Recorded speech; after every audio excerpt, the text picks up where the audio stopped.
Unidades de análisis: el morfema, el morfo y el alomorfo. Características generales de los morfemas. Los morfemas son unidades dependientes del lexema y poseen un significado gramatical. Su significado puede ser temático, como por ejemplo en la palabra canino, el morfema ino indica temáticamente cualidad de. Los morfemas incluyen a los artículos, algunos pronombres y casi todas las características de las raíces o temas. Se puede determinar su existencia mediante contraste al comparar varias palabras. Nos damos cuenta de la presencia de una raíz, pues esta difícilmente cambia de forma. Las raíces se anudan a los morfemas y forman lexemas. Es la parte fundamental de la palabra. Dependiendo de la función que cumplan en la oración, los temas pueden clasificarse en nominales, adjetivales, verbales, etc. Características de los lexemas. Constan de una raíz y uno o más morfemas. Es una unidad completa en el sentido morfológico, fonético y sintáctico. Los alomorfos. En determinados casos, los morfos suelen cambiar por motivos fonéticos o debido a la variedad de influencias de otras lenguas. A estas variaciones se les conoce como los morfos vacíos o interfijos. Además de los morfemas, la palabra suele poseer interfijos o morfos vacíos, los cuales son conectores gramaticales sin contenido semántico. Su función es facilitar la pronunciación y evitar los homónimos. Acá, como vemos un ejemplo de alomorfo, es el morfema femenino de alcal y al final la palabra esa. De niña, la letra A. De bailarina, la palabra ina. Y de actriz, la palabra is. Un ejemplo de morfos vacíos e interfijos es la palabra humareda. Es el lexema que significa gas desprendido de la combustión de algo. Ar es un interfijo sin contenido semántico. Y eda es un morfema derivado que significa conjunto. En pececito, pez es el lexema, que es animal más vertebrado, más acuático y que respira por branquias. Es el interfijo sin contenido semántico. Y es un morfema derivado que significa diminuto. Y o es el morfema flexivo que significa masculino. Ya. Ahora yo les voy a hablar sobre los infijos y los circunfijos. Los infijos son aquellos morfemas que se incrustan en medio de un lexema. Por ejemplo, Carlitos, que vendría a ser el morfema el ite de Carlitos. También los morfos son discontinuos y circunfijos. Son aquellos que desactualizan un morfema, es decir, el concepto rodeando un lexema, al lexema.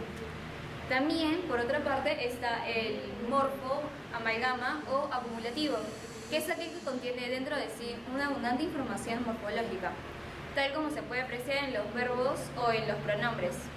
Finalmente tenemos a los morfos portmanteau, que son aquellos que surgen de la unión de dos morfos correspondientes a dos morfemas. Por ejemplo, el de del, o sea, del, que vendría a ser de más el, o el de al, que es a más el. Un dato importante vendría a ser que en determinados casos el morfema no llega a realizarse mediante un morfo adherido al lexema, sino que se expresa en otra palabra a nivel sintáctico. Vamos a hablar sobre las clases de morfemas del español, que se basan también según el contenido y la función del morfema, que es según la ubicación de la palabra, y los morfemas se dividen. Vamos a explicar cómo se dividen los morfemas. Como podemos ver acá un ejemplo de la palabra interdisciplinario. Se divide en tres partes: el prefijo, que es la parte anterior de la raíz, que es disciplin, y finalmente que es el sufijo, que es posterior a la raíz. Tenemos otros ejemplos como subestimado y intolerantes y más. Clases de morfemas en español también hay según la posición del morfema, que son la raíz o el tema. La raíz o el tema del núcleo de la palabra, la cual en determinadas ocasiones puede alterarse, como en el caso de cielo celeste. Algunas raíces latinas que suelen usarse en la derivación generalmente no pueden constituir palabras autónomas. Algunas de las bases son las siguientes, como por ejemplo batir, que se puede cambiar por abatir, por combatir, por rebatir. O otra palabra podría ser ducir, otro morfema, que podría ser por producir, por reducir y inducir. También tenemos los morfemas derivativos, que es aquel que sirve para generar palabras o a partir de lexemas. Generalmente la palabra derivada es distinta en significado de la palabra original. Los morfemas derivativos pueden ser prefijos o sufijos. Su presencia en forma es una palabra que dependerá de la coherencia y la pertinencia. No es coherente de decir Bondardo a decir. Finalmente, también según la posición del morfema, están los morfemas flexivos, que son aquellos que indican un género, un número, modo, tiempo, persona gramatical. El español siempre son sufijos. Este grupo de morfemas son determinados por la coherencia gramatical, es decir, que son controlados sintácticamente. Tanto el género como el número son compartidos casi siempre por los mismos sustantivos, pronombres, adjetivos, determinantes y cuantificados. La derivación en español. La segmentación morfológica. Tenemos el análisis sincrónico y diacrónico. El análisis sincrónico considera las variaciones que hayan ocurrido en el español reciente, no considera las palabras cuyas raíces son latinas o opacas, sino aquellas cuya segmentación son transparentes. En el otro caso tenemos el análisis diacrónico. Tiene en cuenta el origen de las palabras y para ello recurre al estudio histórico de las mismas, llegando a incursionar en la gramática latina. Sufijos del español. Los sufijos usados en la derivación normal. Tenemos el sufijo que, por ejemplo, podemos decir la terminación ción. Su origen se usa en nombres de acción para indicar. Sufijos del español. Y sufijos usados en la derivación nominal. Tenemos los sufijos y los usos, variaciones y significados. En el sufijo tenemos la terminación ción, que viene del origen del latín tiotionis. Se usa en nombres de acción para indicar actividades, por ejemplo la natación o equitación. En los procesos podemos decir aparición, manipulación y creación. En las capacidades atención y abstracción. En los estados convicción, postración. Se registra la variación son, como por ejemplo la picazón o quemazón o remesón. En la variación se usa cuando el liderado proviene de los verbos terminados en miter, emitir, etc. En terminados en meter, intromisión, cometer, comisión, entre otros. En terminados en imprimir, impresión, reprimir. En los terminados en ceder, como conceder, concesión, interceder, etc. De ahí tenemos el sufijo y sus usos y sus variaciones también. La terminación en sufijo sería miento y mento, del origen mentum. Es la acción y el efecto, por ejemplo, abastecimiento, descubrimiento y tratamiento. Forman palabras parasintéticas como agradecimiento, acaecimiento, recogimiento, etc. Acá dice que los sufijos terminados en ción y miento pueden alternar en algunos nombres como amonestación, amonestamiento, anunciación, anunciamiento, entre otros. De ahí tenemos los sufijos y sus usos y variaciones con las palabras io o erio. Acá dice que indica nombre de acción y efecto, como amorío, egadio. La terminación ato, ata, toria, forman nombres de acción y efecto. Y por ejemplo sería alegato, mandato, caminata, cabalgata. Con age y dura. Es la expresión y acción de efecto del verbo cual proceder, como el anclaje, arbitraje, camuflaje, tutelaje, etc. Y la terminación itud, nombre del adjetival que expresa cualidad, amplitud, beatitud, es nombre de adjetival que expresa cualidad, actitud, amplitud, beatitud, esclavitud. Los sufijos utilizados en la derivación adjetival. Los sufijos más productivos en la formación de adjetivos calificativos generalmente provienen de sustantivos como sísimo, oso o oso. Forman adjetivos a partir de otros adjetivos, como por ejemplo malo, malísimo, verde, verdoso, alto, altísimo, joven, jovencísimo y grande, grandioso. Un dato importante es que los adjetivos terminados en ísimo pueden variar fonéticamente en la raíz. El uso de una u otras formas dependerá de la variante lingüística. El sufijo oso presenta la variante ajoso, y usoso, pegajoso, luctuoso y majestuoso.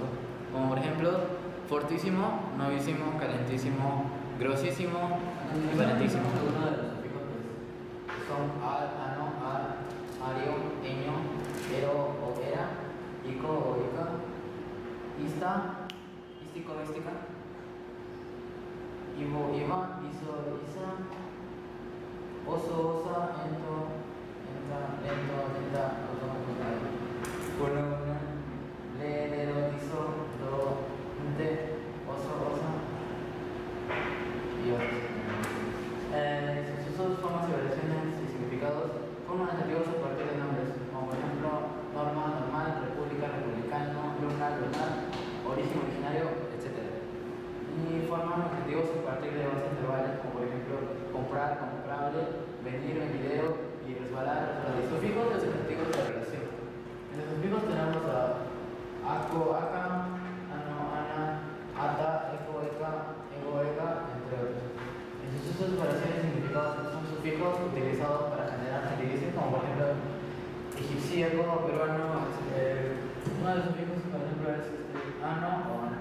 En sus usos y variaciones y significados forman derivados relativos o continentes, continentes, comarcas, provincias, ciudades, como por ejemplo americano, troyano, etc.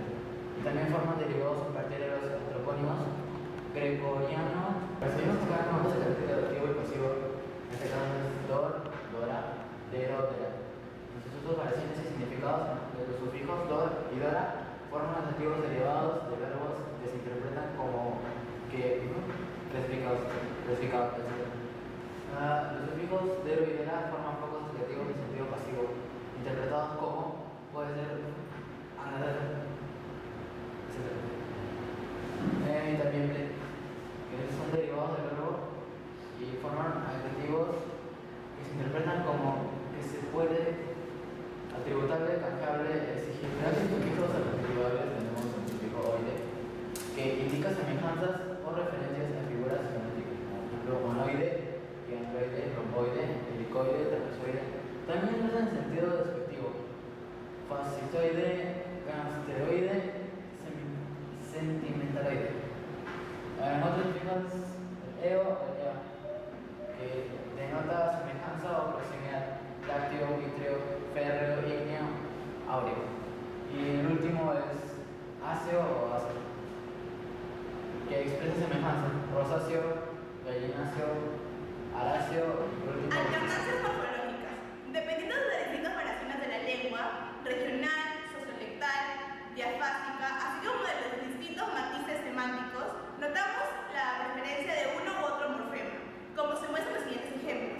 Cachaciendo en la zona andina y cachazudo en Argentina. Sufijo de la definición adverbal mente. Mediante este sufijo se derivan adverbios a partir de adjetivos calificativos, naturalmente, inagotablemente, etc.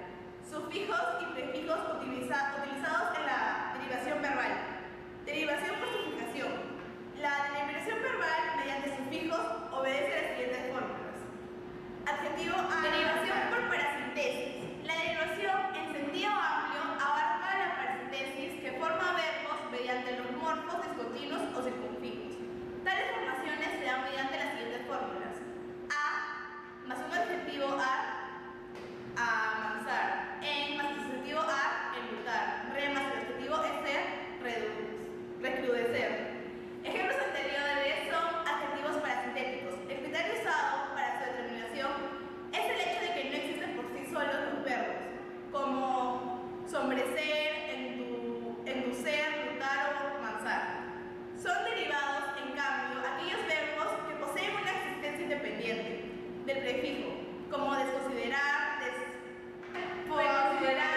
bicharraco, etc. Consideración de la derivación apreciativa. Algunos sustantivos de adjetivos pueden derivarse en varios de estos sufijos. Es el caso del pancillo, pancito, entre otros. No se considera derivados efectivos aquellos en los que se ha alternado la categoría gramatical. En el caso de los derivados que tienen base verbal, mirón, acusete, faltón, respondón. Los prefijos del español. Los prefijos son morfemas determinativos dependientes que preceden una base léxica del español actual, otra lengua como el griego o el latín, para producir palabras del uso general o especializado. Ejemplos: inerte, ateo, preceder, intolerante, irreal, imposible, etc.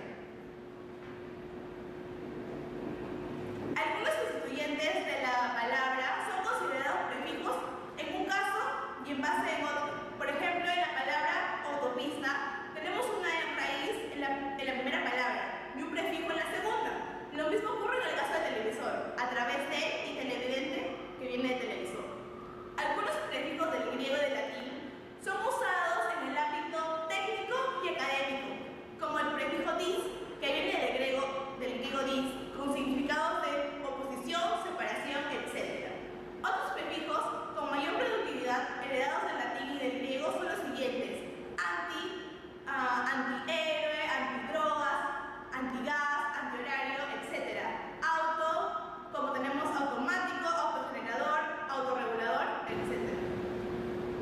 Ya, según la clase de prefijo, según la clase de palabra a la que precede, es decir, le hablaremos de tres tipos, que es las adjetiviales, que son aquellos prefijos que califican o determinan la base léxica a lo que afecta. Por ejemplo, el neorrealismo, que vendría a ser el neo, de ahí el mini componente, que es mini, que es el pequeño componente, el semicírculo, que vendría a ser la mitad de un círculo, que vendría a ser semi. El otro son los adverbiales, que poseen significados y función parecidos al adverbio, que es de prefigurar, que es figura anticipadamente, anteponer, que es ante, que es poner anteriormente, y sobre y sobrecargar, que es cargar con exceso. Y como tercera es las proporcionales, que cumplen función similar a la proporción. Por ejemplo, extrajudicial, que es fuera de lo judicial, que es extra. De ahí prenupcial, que es antes de las nupcias, que vendría a ser pre. Y convivir, que es vivir con alguien. Siguiente. También, según la dependencia sintáctica. Esto también tiene dos, que son los prefijos inseparables y los separables. Los inseparables son los que no se pueden desligar de la base de los que les afecta. Por ejemplo, irracional. No se puede separar de la base, que vendría a ser racional, irracional.